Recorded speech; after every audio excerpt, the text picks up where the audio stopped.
So we have our speaker, Kelley Rubio. She is of Myo My Health to talk to us about myofunctional therapy. Thank you, Kelley, and welcome. Hello, I'm ready to go. Yep. Okay, can you see my slides?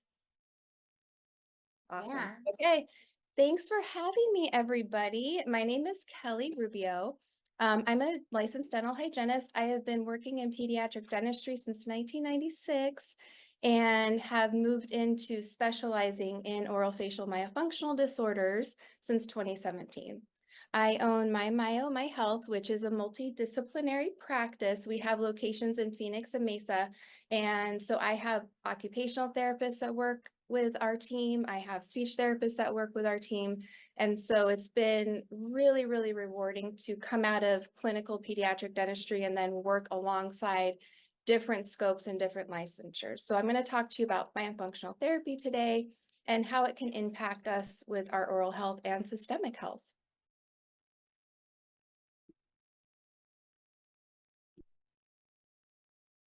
So what is myofunctional therapy? We get asked that question a lot.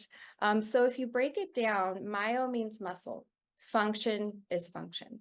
And so we focus on strengthening those oral facial muscles, the tongue muscle, and we provide neuromuscular rehabilitation via exercises that are individualized for each person. And so that way we can appropriate and make sure that those muscles are in the right position. When we talk about that being our goal, what our end goal is in myofunctional therapy is we're helping people across the lifespan encourage what's called an optimal oral resting posture. So the tongue should be sealed in the palate, the lips should be closed at rest, and there should be a couple millimeters of freeway space and nasal breathing. The other thing that we work on is tongue thrusting, which equates to chewing and swallowing functionally. So our OTs, SLPs will work with the smaller population, and then the RDHs, including myself, will work with age groups 3 and up. I tend to go a little younger just because of my pediatric background, and I prefer kids over adults, to be honest. So that's where we all fit in, and those are our goals in myofunctional therapy. Sorry. Okay, so when we talk about the population that we serve, when we get people that come in that are requesting our therapy, there's a lot of referrals and a lot of it's self-referring. Seeing that a lot after COVID, I think people are trying to take back their health into their own hands. And when we look systemically, we're seeing patients with sleep disorder breathing, sleep apnea, facial and jaw pain. And then when you look at their health histories, because we do obtain health histories on everybody, there's a high incidence of caries and gum disease. So when we talk about what's the population that's affected, it's a huge population. And my point is that we can see those of us who specialize in this, and it's really simple to train somebody to look or do a simple screening, we can see dysfunction present as early as infancy. So if we can hone in on the dysfunction and provide simple re-education of those muscle groups, simple education, because that's, what I do as a dental hygienist is all prevention based. And working with that population in the pediatric field, it's all prevention based, right? So if I can provide that education in prevention, awareness of what can predispose you for an oral facial myofunctional impairment, we can really, really impact what we're seeing globally. And, we're seeing our jaws are shrinking, and I could talk a whole 10 hours about that. But this is a huge, huge demographic that we're treating and seeing. When we talk about oral facial dysfunction and how it relates to systemic health, there's a lot of correlation with comorbidities because our oral facial complex is really responsible for how our faces and jaws grow. If our tongue's in our palate, we're going to have this nice wide open palate. The floor of our nose is the roof of our mouth, so we'll have this nice wide open airways. So in turn, we'll be sleeping well and breathing well. The integrity of our teeth and gums and jaws are really responsible for the function of those orofacial muscles, our sleep quality, our breathing efficiency, how we communicate and talk, and how we chew and swallow food. So the oral facial complex is largely responsible for basic human needs. And back again to my point, if we can see issues that arise early on, we can prevent a lot of what we're seeing in practice is sleep disorder breathing, communication issues, chewing and swallowing issues that affect the whole person.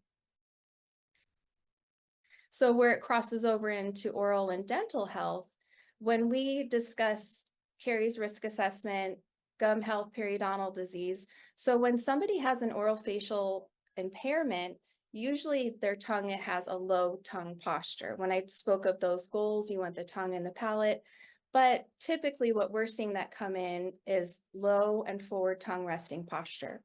That creates a habit of mouth breathing. And where did this stem from? That's our job also to find out root cause. And a lot of the issues that I see arise from nasal obstruction and or restrictive tethered tissue. So when we have a mouth breather, when we have somebody that has limited range of motion with their tongue, they're not able to self-cleanse. With mouth breathing, the oral microbiome is more acidic. So we're more at risk to have gum disease and cavities. Especially when I was working in pediatrics, when you're looking at early childhood caries, it's those four anterior teeth occlusals on the upper right and upper left. Well, a lot of these kids that come in that have had treatment, you look at their maxillary frenulum, that's a food trap. It's really hard to get the parents to clean in there. It's really nerve dense. And so when you're trying to brush, a kid that's wiggling because they have a really tight frenular attachment, and now we're looking at putting them under sedation because we didn't discuss this and we didn't discuss how tight and restrictive it is. So those are the other implementations that we put in, is just general education. When we see patients with jaw pain and facial pain, when we're talking about oral facial functional impairment, goes right along with that low resting tongue posture. Then we see malocclusion. Then we see lingual range of motion is impacted because either there's restrictive oral tissue or the tongue tone is just not there. So then we're looking at re-educating all those muscles and providing that platform to make those muscles more functional and decrease their symptoms. And then across the board, the economic impact. So if they're coming into our practice in their 40s, 50s, 60s, they've spent so much money on occlusal splints, on night guards, on you name it, they've done it. And we're the last place, and we're trying to help them get to that root cause. So there's a direct relationship with oral facial dysfunction and oral health, but also an economic impact too. The chairside crossover, where we can implement just simple general knowledge and add things to our screeners or add things to our medical history. When we're talking about oral facial impairment, we're looking at, like I said, sleep apnea, dental decay, periodontal health, jaw and facial pain. A lot of that crossover is oral resting posture and oral health. So when you're chairside and you're looking at your patient, you can easily see if they're mouth breathing or not, or their lips apart. Is their tongue down and forward? On their medical history, are they hypertensive? Have they always been on hypertensive medications? When you're obtaining a blood pressure reading, are they not within normal limits? That's a great segue to discuss how their sleep quality is. There's a lot of clinical markers that usually I speak to offices in person across the valley in regards to oral facial impairment. And there's not a lot of offices that know about the Mallampati score and the correlation with sleep disorder breathing, lingual scalloping. When we see wear facets, especially on the occlusal surfaces posteriorly, that's telling me that that oral biome is off and they're probably mouth breathing. So it's a great open up to have that conversation about sleep quality, and then looking at frenular attachment. That's an easy thing that we can do, that we can look at. We can palpate, we can see where it's attached inferiorly, superiorly, how tight it is it close to the clinical crown?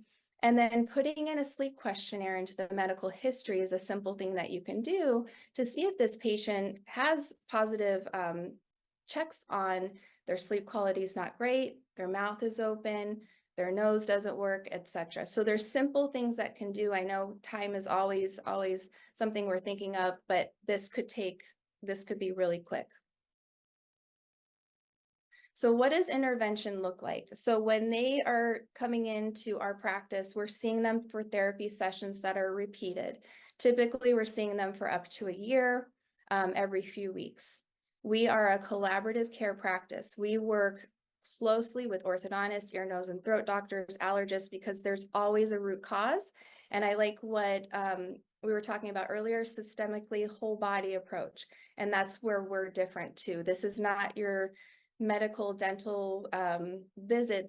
We're looking at the whole body. We're not treating in silos. So we love our collaborative relationships. And then we're supporting our patients through the process, making sure that they're getting that advocacy, that they're walked through, that they know what to do next, and that we're listening to them, because they've been everywhere and they've spent so much money and they end up here. And so we want to make sure they feel heard and valued. So that's what our intervention looks like.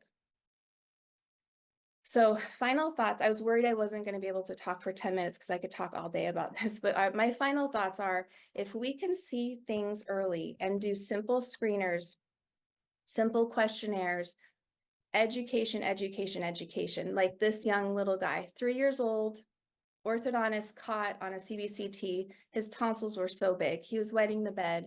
I mean, it's the saddest thing ever when you see a little kid like this and you know they're not sleeping well.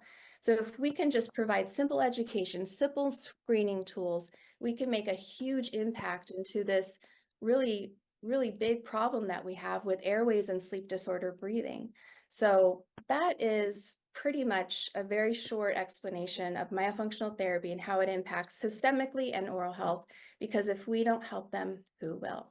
So that's Thank it. you very much, Kelley. I know your topic could go for a long time, and we'll have to touch base sometime to maybe have you come and do a longer one, because it's such an amazing topic. And ever since I went through training on it and stuff, I always look for the tongue ties and everything, even when I'm looking at pediatrics and stuff like that. So thank you very much for your time and everything, Awesome. and coming and being a part of this. Thank you. Thank you for having me.